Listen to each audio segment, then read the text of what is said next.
বন্ধু, তুই আমার মাফ করে দে। সানির মৃত্যুর পর নাটকের সিন্ডিকেট নিয়ে প্রশ্ন। তরুণ অভিনেতা শাহবাজ সানি মারা যাওয়ায় তার বন্ধু ও সহকর্মীরা প্রশ্ন তুলেছেন। সানি মেধাবী অভিনয় শিল্পী হলেও সিন্ডিকেটের শিকার তিনি। দীর্ঘদিন ধরে চেষ্টা করে অনেকের সঙ্গে কাজ করতে পারছিলেন না, বাদও পড়ছিলেন কাজ থেকে। কাজ নিয়ে অভিমান ছিল তার, যে কারণে কেউ কেউ এই অভিনেতার প্রয়াণে নাট্যাঙ্গনে সিন্ডিকেটকে নতুন করে সামনে আনছেন।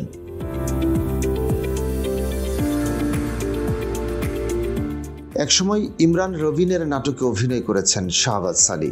সেই পরিচালক সানির প্রয়াণে অভিমান করে লিখেছেন, সানির অকাল মৃত্যু আবারও প্রমাণ করলো আমাদের সময় যখন তখন শেষ হয়ে যাবে। কি হবে এত সিন্ডিকেট, অহংকার আর অভিশাপ দিয়ে? সময় তো অল্প। আরেক পরিচালক আমিনুল শিকদার লিখেছেন, মানুষ মারা গেলে কদর বেড়ে যায়। একই কথা লিখেছেন আরেক অভিনেতা সিয়াম নাসির। তিনি লিখেছেন, মানুষ মারা গেলে ভালোবাসা উতলাইয়া পড়ে, বেঁচে থাকতে খবর লয় না। পরিচালক ইমরান রবিন বলেন, এই সময়ে চরিত্র অভিনেতাই নয়, পরিচালক সহ সবার জন্য সিন্ডিকেট প্রকট আকার ধারণ করছে। এই সিন্ডিকেটে একজনের হয়ে কাজ করলে অন্যরা তাকে নিয়ে কাজ করতে চাইবে না। সামনে এক কথা বলে, পেছনে আরেক কথা বলে বেশিরভাগ শিল্পী। এখন সবাই সানির প্রশংসা করছে, বলছে ভালো অভিনেতা ছিল। সানি চাইতো সবার সঙ্গেই কাজ করতে, কিন্তু সিন্ডিকেটের কারণে সেই সুযোগ অনেক কম পেয়েছে। তার জন্য যদি কেউ নিঃস্বার্থভাবে কিছু করত, তাহলে সে মানসিকভাবে আরও ভালো থাকতো।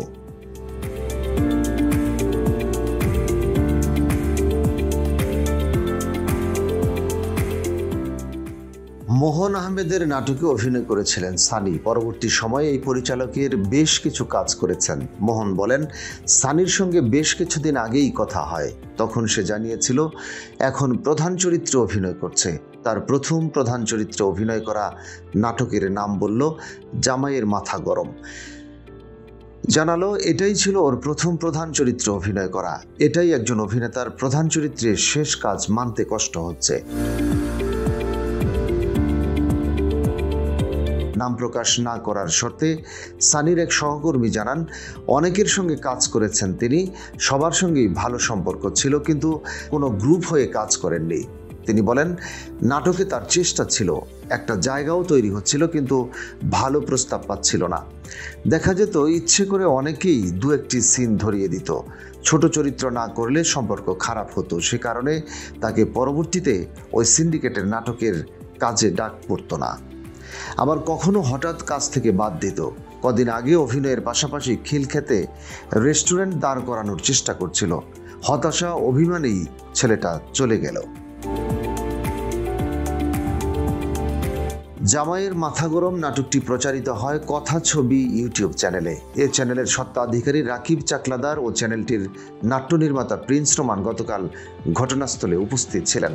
তারাই প্রথম প্রধান চরিত্রে সানিকে অভিনয়ের সুযোগ করে দেন। প্রিন্স রোমান বলেন, দিয়াবাড়ির উত্তরের মেট্রো রেল স্টেশনের পাশে আমরা 3টা নাটক নিয়ে কথা বলছিলাম সানির সঙ্গে। তখন রাত 10:15 বাজে।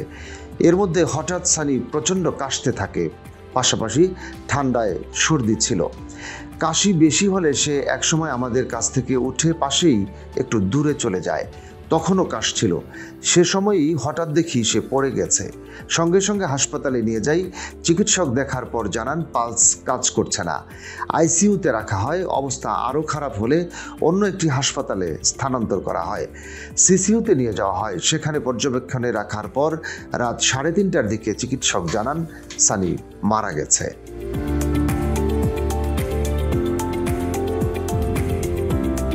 চ্যানেলের স্বত্বাধিকারী রাকিব চাকলাদার বলেন, সানি ভালো অভিনেতা ছিল, কিন্তু কেউই তাকে প্রধান চরিত্রের সুযোগ দেয়নি। সে নাট্যাঙ্গনে পলিটিক্সের শিকার। তাকে সাপোর্ট দিতেই আমরা একটার পর আরও 3টা নাটক নিয়ে কথা বলছিলাম। সেই মিটিংয়ে যে সানির জীবনের শেষ মিটিং হবে, সেটা আমাদের কষ্ট দিয়েছে।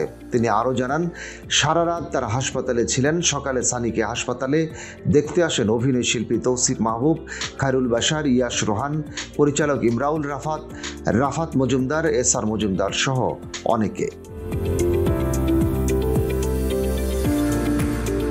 সানির কাছের আরেক পরিচালক আরমান রহমান জানান, অভিনেতা হওয়ার জন্য লক্ষ্মীপুর থেকে একা ঢাকায় এসেছিলেন সানি।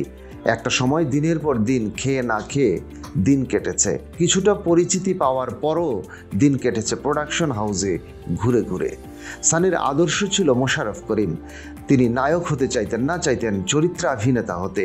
আমাদের দেশে প্রতিভার কোনো কদর নেই। কাজের জন্য অনেক জায়গায় দৌড়িয়েছে, কিন্তু সাড়া পায়নি। অভিনেতা হিসেবে সে ভালো ছিল।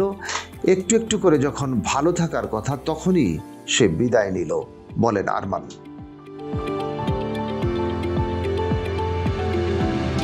দীর্ঘ সময় ধরে পরিচালক ইমরাউল রাফাত সানিকে নানাভাবে সহায়তা করেছেন। একসময় সানি তার অফিসেও থাকতেন। ইমরাউল রাফাত ফেসবুক স্ট্যাটাসে লিখেছেন, সানিকে স্ট্রাগলার অভিনেতা হিসেবে অভিহিত করে কেউ কিছু লিখবেন না। অভিনেতা হিসেবে সে তার জাত অনেক আগেই প্রমাণ করেছে। সে রাজার মতোই বেঁচে ছিল, রাজার মতোই সে মারা গিয়েছে। সে সবার ভালোবাসা নিয়ে গেছে। একজন চরিত্র অভিনেতা হিসেবে তার কোনো আফসোস ছিল না। সে অভিনয়টা ধারণ করত, প্যাশন হিসেবে নিত। কারো দয়ায় চাটুকারিতা করে সে অভিনেতা হয় নাই। সস্তা ফ্রেম দিয়ে সেলিব্রিটি হতে চায় নাই। একজন অভিনেতা কোনোদিন মরে না, বেঁচে থাকে সবার মাঝে। সানির পরিবারের বিষয়ে জানা গেছে, তার মা অসুস্থ। সানিরা 2 ভাই বোন। সোমবার বাদ জোহরের পর লক্ষ্মীপুরে গ্রামের বাড়িতে সানিকে তার বাবার কবরের পাশে দাফন করা হয়েছে। ক্ষণস্থায়ী জীবনে আমরা পৃথিবীতে আসা যাওয়ার মাঝেই থাকি। মাঝপথে যত ঝামেলা, যত বিপত্তি ঘটিয়ে আমরা জীবনটাকে জটিল করে ফেলি। সেই জটিলতার জাতাকলে অনেকেই পিছিয়ে মরে। আবার যে এড়িয়ে চলে, সেই জীবনটাকে সহজ সরলভাবে উপভোগ করে বিদায় নিতে পারে। আমরা তা ভুলে যাই, যার শিকার তরুণ অভিনেতা শাহবাজ সানি। সিন্ডিকেট নামক জাতাকলেই পিছিয়ে গেল অভিনেতা সানি।